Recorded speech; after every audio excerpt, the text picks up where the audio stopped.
welcome in, fans, to another episode of the Two Line Pass podcast. I'm Randon. Here with me, as always, Dustin and Ryan. Excited to talk to y'all about some Utah Hockey Club. They are coming back home for a 4-game homestand. And Dustin and I, when we last left you guys, we talked about how important the road trip was going to be and how important coming back this particular homestand again is important because it gets more difficult in terms of the grand scheme of the schedule. An easy back half of the season with intermittent stretches that are not that easy, and we're approaching some after this trip. But before I get going, Dustin, Ryan, how are we tonight?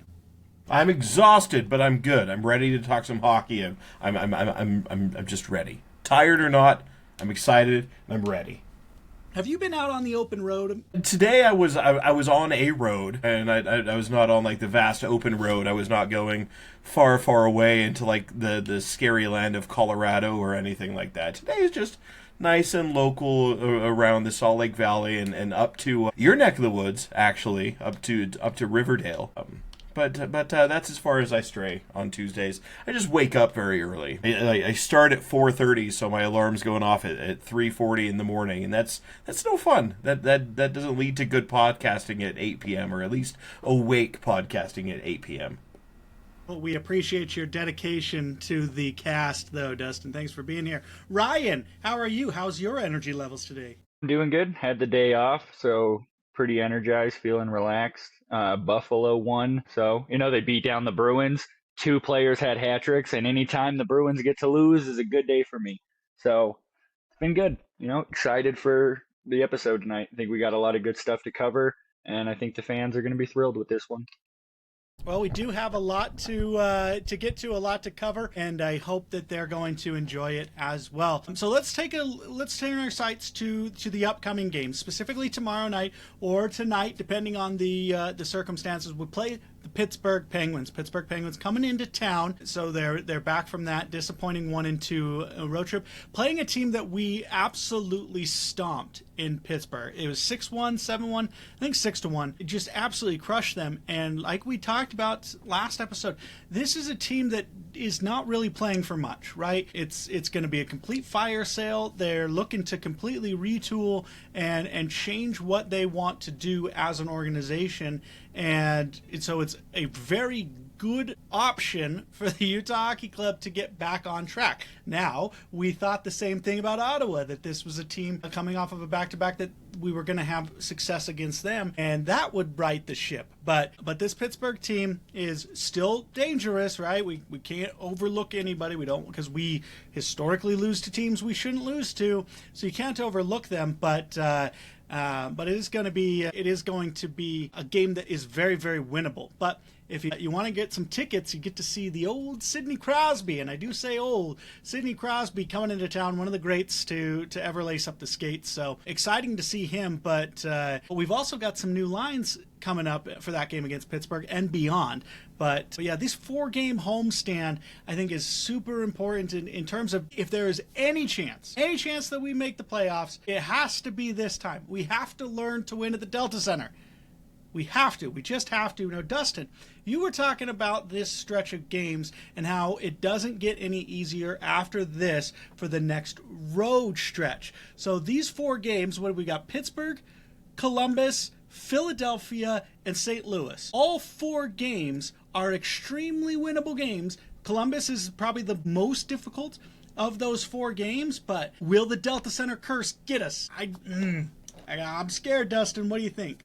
I want to make, now that you've mentioned like who we're playing, and among those teams is Columbus, who, if you remember a few episodes ago, you made the comparison that Columbus, they sucked, right? And I pointed out that they were basically the exact same as us. They had the exact same record. They had the same amount, I believe it was the same amount of wins, same amount of losses, and I think they had one more like overtime loss because they had played one more game. And since you said that, they went on a streak where they won like 6 out of 7 games. Lately, they've only won 2 out of their last 5, but one of those losses is an overtime loss. So they've only lost like 2. They only have 2 regulation losses in their last 10 10-ish games. So since you said that, they went on a little bit of a streak. What I want to point out, and what I have noticed as I'm looking at the schedule, is you mentioned Pittsburgh, St. Louis, and Philadelphia. Those are the teams that were playing outside of Columbus, right? Pittsburgh, St. Louis, Philadelphia. You look at that streak by Columbus and where it started. They lost to Detroit January 2nd, and then they beat St. Louis, Pittsburgh, Seattle, and St. Louis.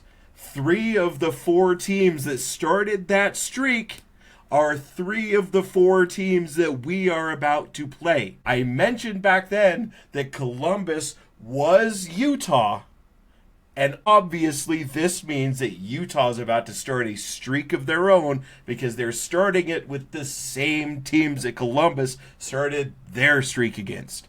I don't know how you could argue with that. It's science. There's no denying it. If you have money, if you have a bookie, if you can drive to Wendover, go put all of your money on some sort of win streak right now because it's happening. It's coming. We are Columbus. Columbus is Utah, and we're beating them in the win streak just for the hell of it. So that's what I like. That's what I like. It's supposed to be warm, so when we go streaking, it'll be nice. It'll be nice and not chilly. Ryan, do you think that we can put together a streak during this 4-game homestand, or at least get a win against Pittsburgh? Yeah, we should at least get a win against Pittsburgh. I agree that all of those teams are beatable, but I don't know if you guys forgot the last homestand is just a kick in the balls. And honestly, we've been god-awful at home. Just a terrible, terrible home team. And I mean, I want to believe. I do. I want to believe. But we'll see. I don't know. Kind of just like meh on this one. I don't know. I think we can, if we go 2 out of 4, I think that's a positive. Praying for 3 or 4, but I think if we go 50-50, that's way more realistic, knowing this team. Absolutely. I think it's the realistic outcome. I will say, though, if we go 50-50, I think that is the nail in the coffin. I mean, so last I checked, we'll have to see. Calgary plays Washington. So Calgary lost, and they had a chance to continue to pull away, but they refused to play Dustin Wolf, and so they're not going to win any games without playing that Wolfie guy. Now, if Calgary doesn't put together those wins, that second wildcard spot remains in play. But it almost seems like it's like fool's gold. Like it's the carrot on the stick and we'll never get it. We're chasing it, we're never going to get it. But if Calgary stalls, but Utah has to win 3 of 4 on this homestand, in my opinion, to truly elevate from pretender to contender, they have to win 3 of 4. If they go 2 of 4 or less, that to me says they just don't have what it takes to make a run. Now I know that we get some players back. I just wonder if it's going to be too little, too late. But speaking of players coming back, Sergachev is listed as a game time decision, but he was at practice in a full contact jersey, and some tweets coming in from all 3 of the beat writers reporting this. Now I'm quoting Cole Bagley per Tourigny, that there are going to be some significant line changes. No changes to the top 2 lines, guys. Keller, Cooley, Schmaltz is your line 1, and Michelli, Hayton, and Doan is your line 2. But where it gets interesting is your 3 and 4 and your defensive pairings, guys. We talked about this a little bit on the backside, but let's let the viewers, if you didn't see this, the projected lineup, with the exception of where Kerfoot puts in, even though it's going to be Carcone's spot. Krause, McBain, and Carcone / Kerfoot. O'Brien, Stenlin. So Bjugstad moving down onto the 4th line. O'Brien solidifying his 4th line status. McBain moving to center. He has not played center very often. He's listed as a center, but everybody's on the team is listed as a center, it seems. But he's going to play center position here, and he's going to be flanked by Carcone and Krause. Or Stenlin, or Kerfoot. Kerfoot practiced with the 2nd and 3rd line. I do not see Kerfoot going to Michelli, Hayton, Doan. I don't see that line being broken up. The only realistic outcome for me is that he takes Carcone's place, because it seems like Carcone's always the odd man out.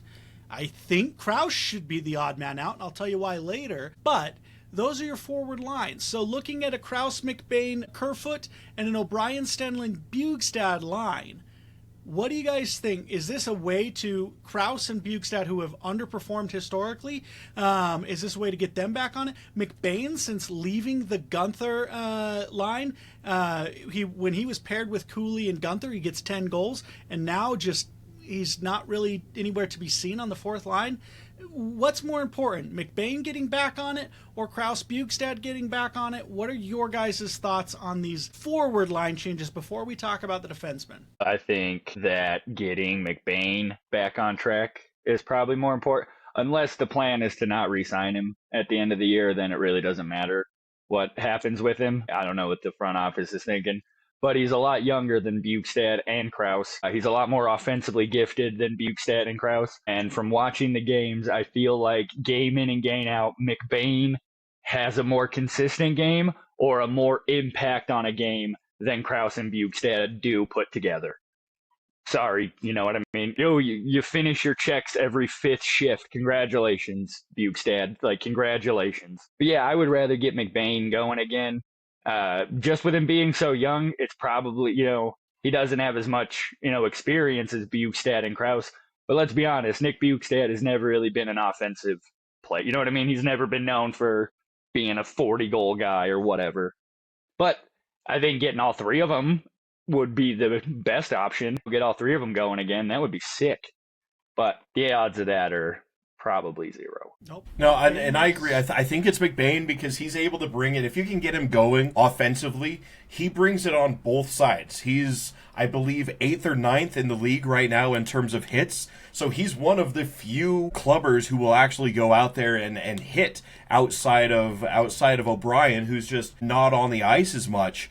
But, he brings it on both sides. He's willing to put his body on the line and make hits. I want to see him score, and I want to tweet my McBain busting out of the ice gif for a goal again. We haven't been able to do that in a long time. I want McBain. I know there's a few lady fans of the team who like to call him McBabe, but I want to get McBain going because he brings you more than just offense, which I think is important for a team that is consistently out-physical like Utah is.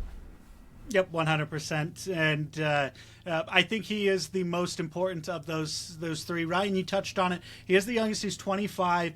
Bjugstad's aging 32. Kraus is 27, and Kerfoot's 30. But Kerfoot and McBain are both, Kerfoot's an unrestricted free agent. McBain is a restricted free agent. Now, Kerfoot is a $3.5 million average against the cap, where McBain 1.6.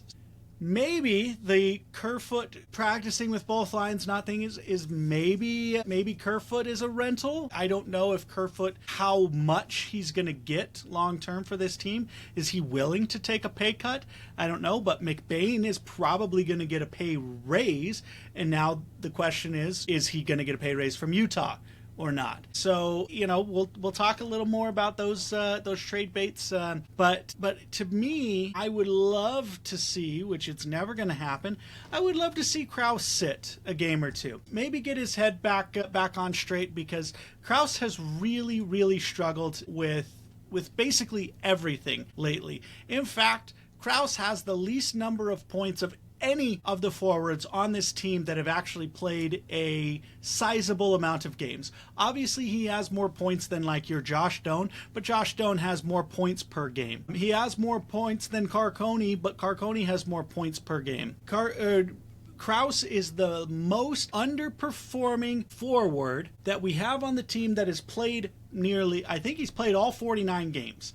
I'd have to double check, maybe 48, but all 49. Even Bjugstad has more points per game because Bjugstad's only played 40 games because he was injured. But Kraus has got to step up.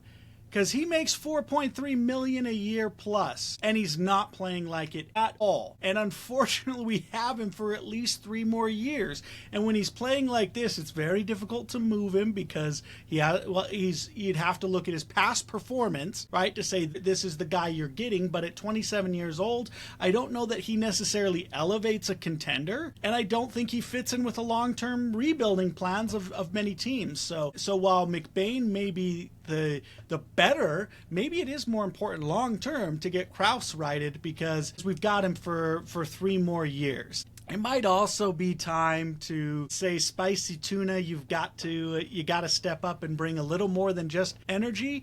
Spicy Tuna's played 14 games and he has 0 assists, 0 goals. Now he's not expected to bring much on that 4th line, but anything other than just energy, maybe, I don't know. I love the tuna, but I also love making the playoffs. And so we'll see how he fits in with the retooled line. Maybe Bugstad is a more talented offensive player than he's used to playing with. But I'll tell you guys, these line combinations have not, they don't exist in terms of they haven't existed. Krause has played with Kerfoot a few times. He's played with O'Brien, but he's never played with McBain. Krause has never played with McBain. Oh no, he has. Krause, McBain, and Bugstad were playing together, but never with Carconi or with Kerfoot. And then Bugstad's never played with significant minutes with Stenlund and never with O'Brien. So it'll be interesting to see how that 4th line develops as well. And I don't know. I don't like it. We talked about Tourigny just changing lines just to change lines, right? And it kind of feels like that. It feels a little late in the game to be doing this much retooling in this way, especially to have a weird Kerfoot not listed, but practicing with either the 2nd or the 3rd line, because if he gets into the 2nd, what do? You move Michelli back with Krause, which hadn't worked all year. I don't know, do you move Doan down, but Doan and Hayton's finally becoming unleashed. Hayton's playing the best hockey he's played all season, just recently named one of the stars of the week for the NHL. So I wouldn't mess up that line. So the only explanation is that Kerfoot is playing in the place of Carconi, or Kerfoot's going to get traded, and they want to keep him fresh to make sure that he's healthy for the trade.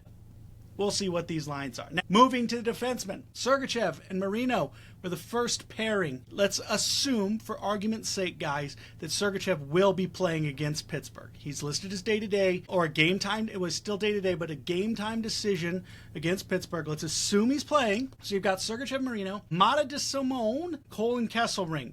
What do we think of the defensemen? I like the defensive pairing. Like you mentioned, that gives us defensive-minded defensemen and offensively-minded defensemen on certain lines. And like I said in the post game just the other day, this felt like one where we were finally missing some of the guys that were injured. I like how D. Simone has been playing since he's come on, but I think it'll definitely be good to just get your normal top-line defense back out there. And I know that's switching up a little bit, but that I think you just got to find who skates well with the others. When you've got Marino coming back from injury and now Sergachev coming back from an injury, you do have to kind of just give things a test, especially in practice, just to see who skates well together and who plays well together. But I'm gonna knock on wood and hope I'm not jinxing anything, because I have a tendency to do that when I say things that are set in stone. When I say they are set in stone, but it's still up for debate, up for decision. But it's going to be nice to see Sergachev back on that defensive line. Absolutely. And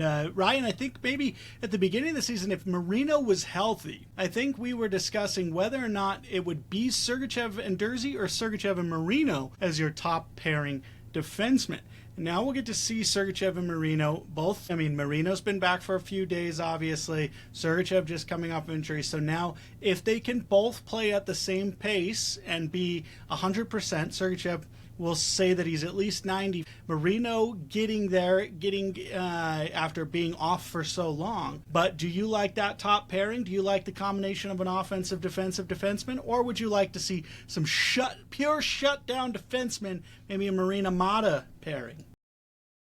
No, I kind of like the 1-1 of one offensive, one defensive. And I think it works out a little bit better on that top pairing with Sergachev and Marino because they're both a little bit more able. You know what I mean? Like Sergachev's not terrible at defense. No matter what anybody tries to say, he's not the worst. Is he the best? No, but he's not the worst. And Marino is phenomenal on defense, but he's also very good at getting the puck up ice quickly, and he's very good at moving it out of our zone rather fast. Like as soon as he gets it, it's out of our zone up to a forward at least getting it going north. But the only thing I'm really confused about is we're how many games into the season? 40 something. We're at the halfway point or a little past the halfway point. This is you do in preseason and week 1 and 2 with the line combinations. Name one other NHL team right now that is with their lines as much as Tierney is. Nobody. Nobody's doing that. All the lines are set because the guys aren't going to mesh if you're changing it up constantly. No matter how much they practice together, no matter what, like it's got to be hardish getting a new line every 6 weeks, 3 weeks, depending. You know what I mean? Like while Tierney's trying to figure out what's going to work. And I get it. Nothing has worked so far. But I think for the most part, we had a good little run where it was working fairly well. Like everybody kind of knew their role. And now it's just with Gunther going down, that does kind of fit up. I do know that I will admit that. But I don't know. I feel like too much change isn't good. And you just keep giving them different stuff. I don't know how he expects them to thrive immediately. You know what I mean? Yeah, and obviously we've had our criticisms of the line changes, and I think for me it's when you're switching these lines, I feel like a lot of times that the individual talent is there to kind of make up for a lack of chemistry, and unfortunately I don't think, other than McBain, nobody's shown that true like talent to be able to be like, okay, I can handle all these different line changes, right? So looking at it in Bjugstad's new line with O'Brien and Stenlund, Bjugstad scored 5 goals, only 5 goals this season, and O'Brien and Stenlund have contributed to none of those. They haven't been on the ice at all. Kraus has 7 goals, and his line mates McBain or potentially Kerfoot, no contributions to any of his goals. And then the Stenlund, he's got 7 goals as well, and no help from Bjugstad, of course, no help from O'Brien, obviously. So when we're looking at the changes to these lines, the forwards, it's not like they've played together on special teams and connected, or maybe there was a missed line change and they've played and they've connected. It's just like, I really think he's back to just throwing things at the wall and seeing what hit or what sticks. McBain, for his 10 goals, Carconi, Kraus, Kerfoot, nowhere to be seen. They have not had an assist on any of McBain's goals. So there's no guarantee that they can get McBain going. And it's just, to me, it's just, I got to do something. And so he does that. That's why, to be 100% honest, if he wants to do anything, I would really like to see Kraus sit a game or two. He sat Michelli, and it kind of, I don't know what kind of psychological impact it made on Michelli, but it certainly, he came back and he had more points coming back than before he got benched. So maybe it's time that Kraus gets benched, because it's difficult for me to trust Kraus or Bjugstad and their line combinations, and people like Stenlund. And Kevin Stenlund's going to suffer, who's just been this consistent, this all-consuming consistent on the fourth line, and he's just played just phenomenal hockey all season. And Kerfoot's kind of the same way, where Kerfoot has just played consistent, solid hockey all season long. And I would like to see those guys remain consistent and bench Kraus and Bjugstad to get them online. They're the ones who need modify everything else and throw the chemistry of everybody else off to get them on. You know, that was one thing we talked about in terms of the second line, you know, and when the second and the fourth line were so great is what happens. Thank goodness Cooley going up to the second line. With Michelli, Hayton, and Doan now, that second line has stayed at least as good as it, well, maybe not quite as good, because Gunther and Cooley were just outstanding. But, I mean, very, very, very, very respectable, very good, right? We haven't noticed the absence as much as we could have felt with Dylan Gunther being injured. So that line's good, and I don't know. It just seems really crazy. Now, going to the defenseman, Cole Kesselring. Ian Cole and Michael Kesselring is also kind of a defenseman offensive pairing. Kesselring has kind of made a few mistakes lately, some mental errors, and maybe so we saw Ian Cole take that mentorship role. They kind of wanted him to mentor Lamoureux, Valimaki, a few other people. So maybe, even though Kesselring's much older than those other guys, maybe Ian Cole will provide a little bit of stability and settle Kesselring down, and so he doesn't make quite as many mistakes, because Kesselring, love him to death, but his mistakes have kind of cost us. Kind of like Sergachev, where it's like Sergachev will stand on, he won't stand on his head, but he'll do a lot, and then he'll just sit there and absolutely 100% be the reason that the other team scores a goal. And I'm like, what are you doing? What are you doing? And it's kind of like that, where it's not consistent, but it's like Schmaltz, where it's like when Schmaltz makes a mistake, it seems like the other team capitalizes on it. And so it's like he doesn't make them often, but when he does, they're huge, critical mistakes.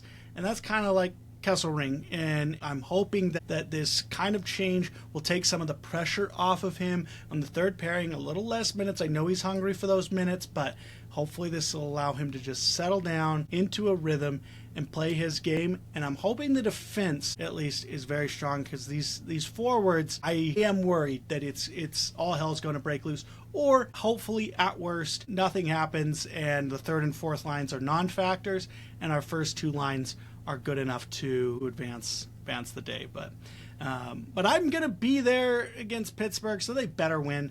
I want to watch the team win. I'm gonna finally have non-obstructed goal seats, so it'll be the first time I'm actually in the lower bowl. Pretty excited for it, and hopefully with that beautiful view, I get to watch some really, really good Utah Hockey Club hockey. One more thing on the Kesselring and Cole pairing. I think giving Kesselring a guy like Cole, even if he does make a mistake where, say, he jumps up on a play and gets burned, or say he's going, you know what I mean? Like if he does something where, because Kesselring is very offensively driven as a defenseman, and having that veteran stay-at-home guy like Cole just gives him an extra little safety net to where it's like, yeah, you can settle down. But hey, if you got a shot and you want to take a chance, go for it, because you know you got Mr. Steady right behind you if there is a mistake. And even at his old age, Cole is still one of the best defensemen I watch consistently, at least. Like, he's just so good at just playing defense. No, he really is. And he's playing for, I mean, I don't know if he's necessarily, Ian Cole's 35. He's an unrestricted free agent next year. I don't know if he wants to keep playing, but he's got everything to play for if he does. You know, maybe he does have 2 or 3 more years in him. The defensemen, I feel like, tend to get a little older than forwards these days, but he's still got everything to play for, Ian Cole does, and we'll see how he rises to the occasion of playing with Michael Kesselring, who's coming up on a contract year himself next year. So anything he can learn and just absorb is just going to be all the better for this Utah Hockey Club. Now let's talk, Dustin. You wanted to talk about the schedule coming up after the road trip, where this homestand. After the homestand, we play a pretty difficult stretch of games. By my count, 5 against 4, we'll say, against playoff teams, and then 1 against a must-win against Vancouver coming back home. But yeah, the after the homestand, we go on a road for a very tough little road trip right before the Four Nations break. And that's going to be that's going to be where all the marbles in terms of all the free agent happenings are going to go on. The GMs are going to be talking everything, and where they stand at February 9th after they play the Washington Capitals, I think we'll know very, very well whether this team truly is still in contention. But Dustin, looking at those 3 games after this homestand, very, very difficult little road trip they go on right before the Four Nations. Yeah, and that's why I think that this homestand is so important,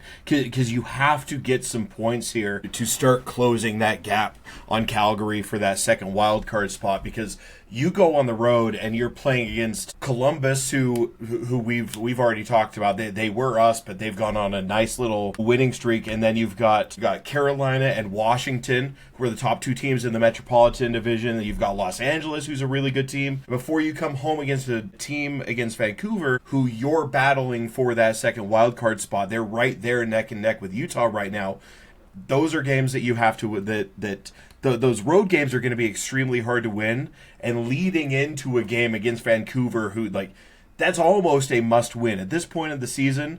Coming down the stretch against a team that's right there fighting for the same wild card spot as you are, things could get really, really ugly really quickly with that road trip if Utah doesn't perform in this little 4-game homestand.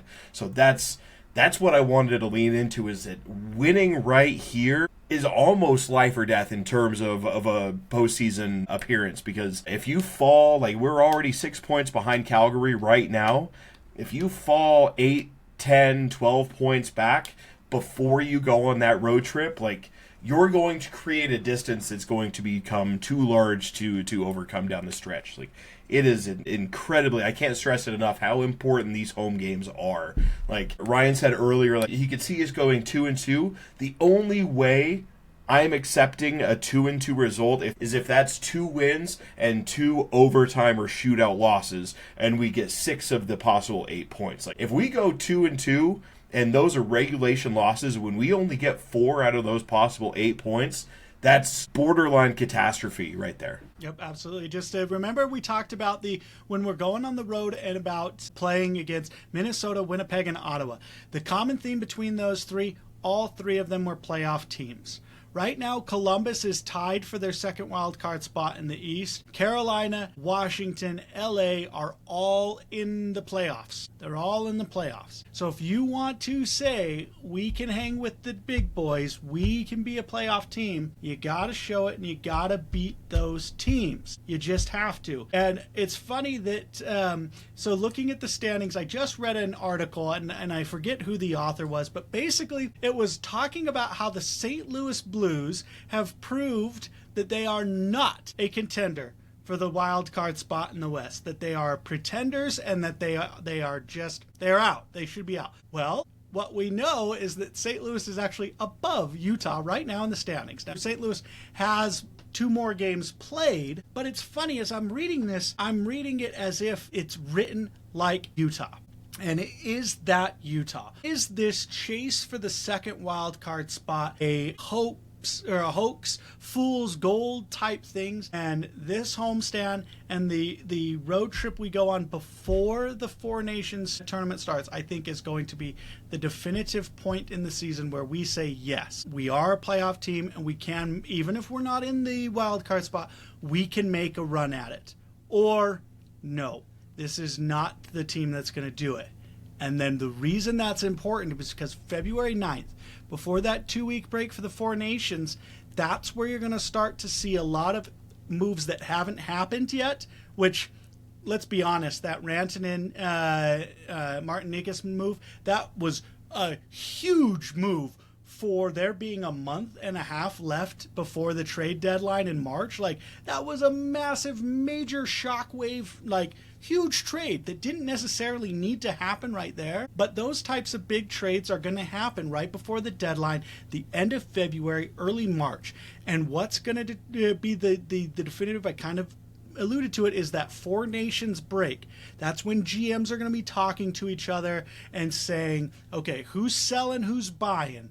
And that's when we have to ask, is Utah in a position to buy? Do they have to sell? What do we think is going to happen? And I don't know that we have time now to talk about it, but we can talk about it next week's episode when the picture is becoming more clear of what exactly is going to happen. But I posted it on Twitter. I could see Vejmelka being on the trade block. I can see it happening. The Tourigny coaching genius told Belle Frazier that, they just play it by feel. Who's our opponent? Who's played better? Who flipped a coin? Did our coach put his left shoe on or his right shoe on first? And that's how they determine the starting goalie. And if that's what you're going to do, then you have to pull a Moneyball. Like, remember the scene from Moneyball when they keep the GM keeps refusing to play Hatterberg at first? And so what does Brad Pitt's character do? He trades Pena, the first baseman, so that the GM has no choice but to play Hatterberg at first.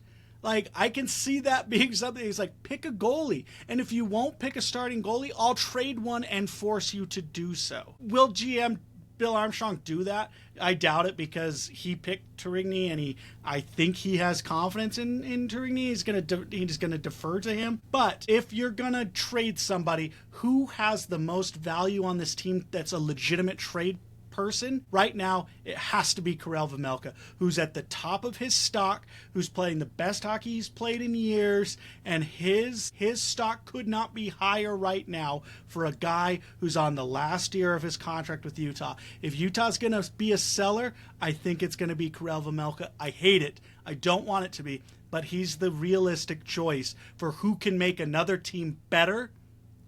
And I don't see too many other options on this team that we can truly and honestly say that, other than defensemen. But you start trading like your Oli Matas, your Ian Coles, like, I think at that point you've phoned in the season. You're going to call up Maverick Lamoureux, and you're going to play your young guys. Yeah, if you look at it, if you remove the fandom from it, and you look at just, okay, Veggies, like, his stock has never been higher. He's a free agent next year. There's a chance he doesn't come back. Like, if you were looking at it from a strictly GM standpoint, you're like, okay, maybe we do need to move him. Maybe if we move Veggie, maybe we can bring in some offensive firepower to shore up the third and fourth lines. Maybe we can bring in another defensive end to cover until Durzi gets back, which I don't think you need to do, because once Durzi comes back and you have a top line of Sergachev, Marino, Alimata, and Durzi, like, I think that's a really, really good top two defensive line. But no matter what you're able to bring back, like, strictly from a managerial standpoint, trading Veggie might be a good idea. Because, like, I think you can probably get by with Connor Ingram as your number one, and probably just calling up Stauber, because Stauber played good in his limited time here. Like, I think you can get by with that as a fan, purely as a fan. I love watching Veggie play in net, and I don't want to see that trade. But looking from a GM standpoint, that could be a move that you do have to make at the trade deadline.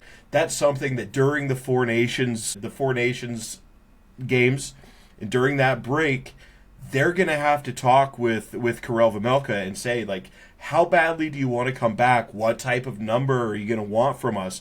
Because we have to decide whether we're going to move forward with you as our guy, or if we have to move you and potentially even just for you. Move you to a contender, move you to somebody like the Oilers who need help in goal, who also happen to be a Stanley Cup contending team, and that would help both sides of that. As a fan, it sort of rips me apart inside to say that, because I don't want him in net for any team other than Utah with a dinosaur on his helmet. That's what I want to see in net 3-4 times out of every 5 games that we play. And just had something else I want to talk about, but I will offer up the floor to Ryan if he has any input on the Vejmelka potential. He's shaking his head saying no. The other thing, I tweeted about this earlier. We talked about this last Tuesday. We asked for questions, and friend of the pod, Hey Ash, tweeted, sent us a question asking what should we do with the goalie,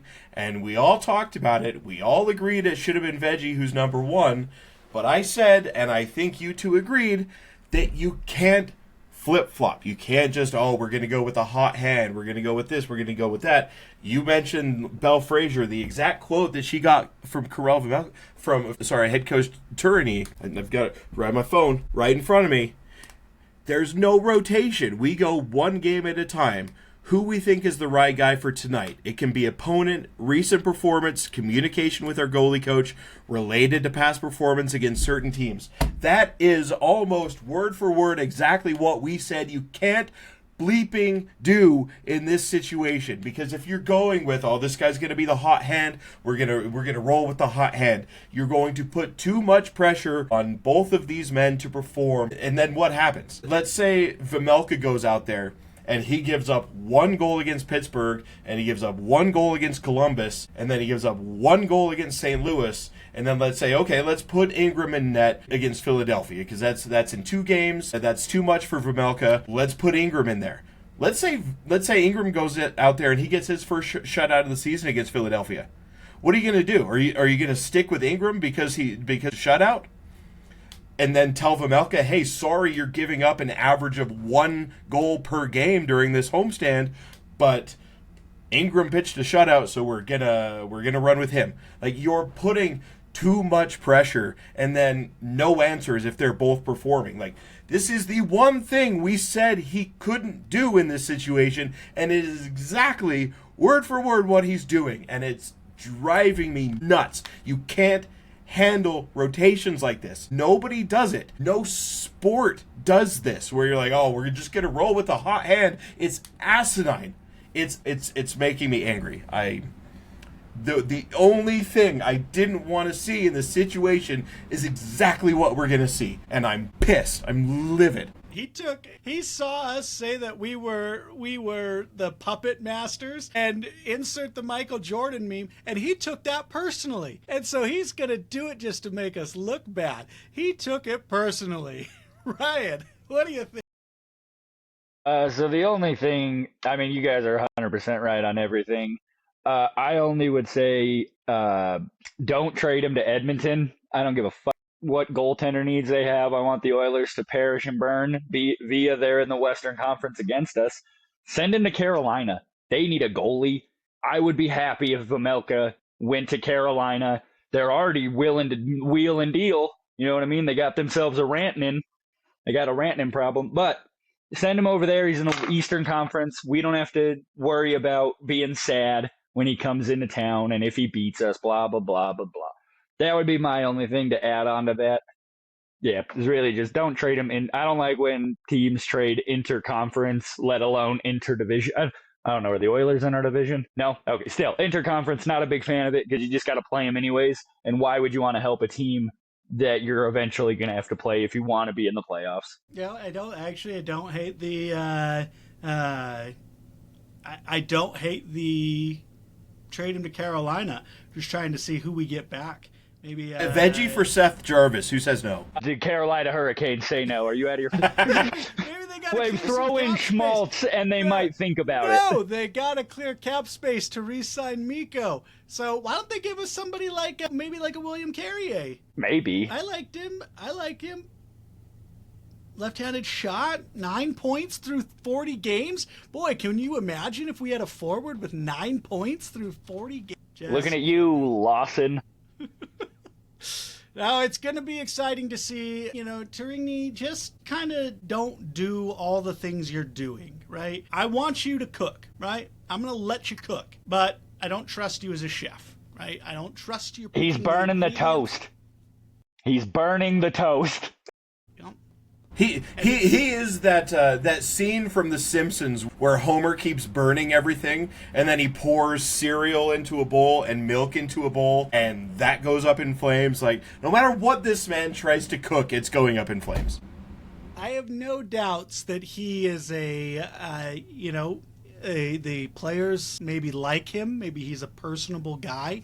Won some coaching awards in the Canadian minor leagues. But to me, he hasn't done enough to say he is the coach that can take the Utah Hockey Club to the next level. He has not done enough. Minor 2, 3, 4 points. I don't even think. I think this year or last year may have been the biggest point jump he had.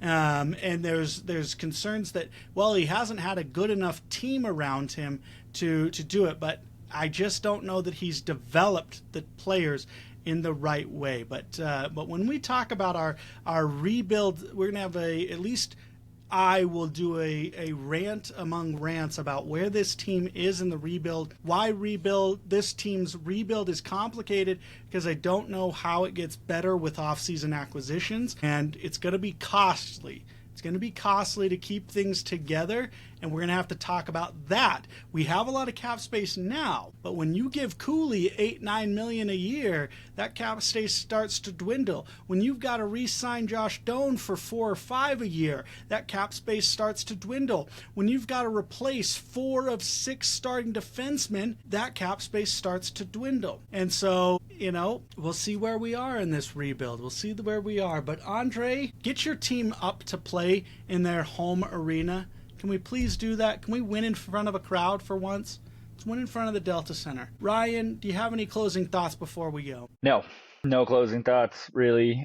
I want us to perform to our expectations, because I feel like we have been underperforming all year as a team. We have moments where, we play like we should, but overall, I know we have more in us, and maybe Tourigny's not the guy to light that fire, to get that last little bit out of the boys. But, I don't know. Dustin, what do you think? Closing thoughts? Maybe Arizona had the right idea, but just at the wrong time. Maybe we bring in the 99. Maybe we bring in the GOAT, the greatest of all time, to lead this team. Maybe we bring in Gretzky. Let's run it back.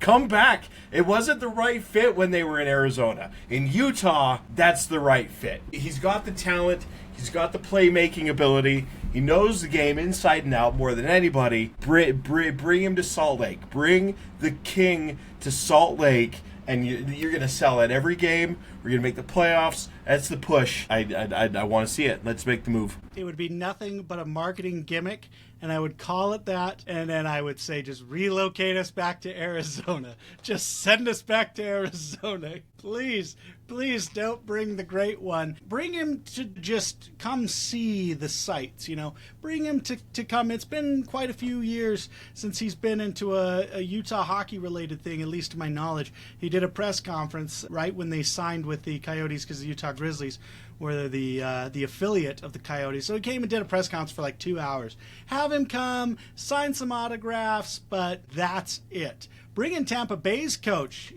Who posted it on Twitter a couple months ago that he's good friends with Ryan Smith, and he's coming up. He's at the end of his contract next year. Hey, Tourigny coaches this year, next year, Dunzo. Bring in the Tampa Bay coach who's won multiple Stanley Cups. We'll see. But guys, thanks so much for joining me. Fans, thanks so much for listening. Let's go, Utah. Let's get some wins at home. It's going to be exciting. We're going to be talking about a 4-game streak next week. You guys, enjoy your night.